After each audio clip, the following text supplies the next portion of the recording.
Stories about police conduct have been in the news a lot of late, bringing conversations about the amount of training officers receive. In Ohio, laws require more training from our barbers and hairstylists. Tonight, in a 3 News exclusive, investigator Rachel Polansky takes us to a Cleveland area police academy for an insider look at how we train our officers.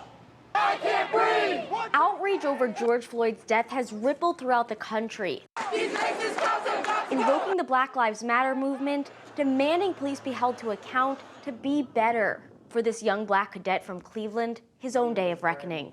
Black Lives Matter! As the country rethinks policing and how they're trained. Seeing my dad grow up, he's a police officer, he works in Cleveland. Anthony Tatum comes from a family of police officers, and it's a tradition he wants to carry on. So that was kind of my inspiration growing up. Now, Anthony is one of a dozen cadets taking 737 hours of classes to become a police officer at Tri-C's Basic Training Academy in Cuyahoga County. But is that enough? They started training in February, before COVID-19 took center stage and before any of us knew the name George Floyd. I don't see no riot here. Today, as the protests and marches still ring in our ears, Anthony's dream to follow in his father's footsteps has not wavered. Made my desire stronger because it seems like our communities are in more need of a stronger foundation. To many, a stronger foundation goes right to the heart of this issue. And it begins with how we train our police officers. Right now, police departments in the United States complete 672 hours of basic training on average before joining the force. In Ohio, it's slightly higher at 737 hours.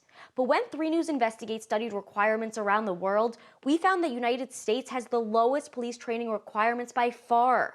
Now let's just look at other Ohio professions. Electricians must complete 2,000 hours of training.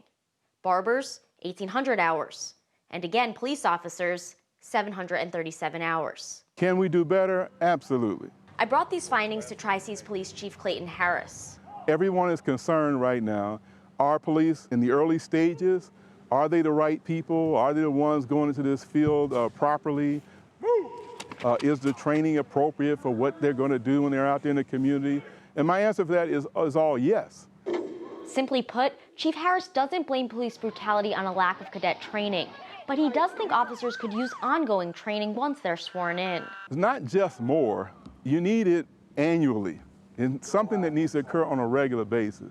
So what do Ohio cadets learn in those 737 hours? The top 3 topics include legal, human resources, and subject control techniques. And coming up tomorrow night, you'll hear from experts who say not only do police need more training, but the entire profession should also consider requiring a college degree, just as we do in other professions, like teachers, nurses, and lawyers. When you consider the awesome power that we bestow or entrust in our police officers, it would be expected that there would be higher levels of educational requirements. That part of our exclusive story tomorrow night at 11 o'clock on What's Next. Rachel Polansky, 3 News.